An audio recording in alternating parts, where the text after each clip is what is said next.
16 minutes pour créer un nez. Voilà de quoi révolutionner la chirurgie réparatrice. Dans la seringue en suspension, de la matière vivante cellulaire qui, couche après couche, forme une structure nasale à partir d'un modèle informatique et de données numériques. Je crée des modèles 3D de nez pour pouvoir les imprimer ensuite avec la forme et la taille spécifique des patients.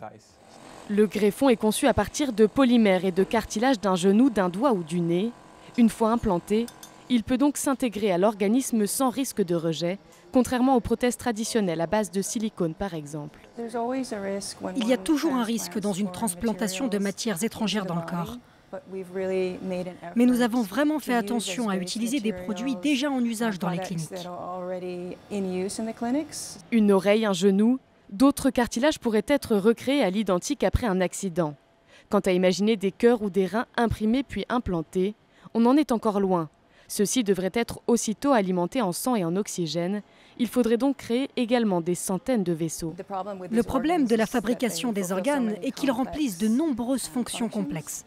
L'impression de matière vivante en 3 dimensions n'en est qu'à ses débuts.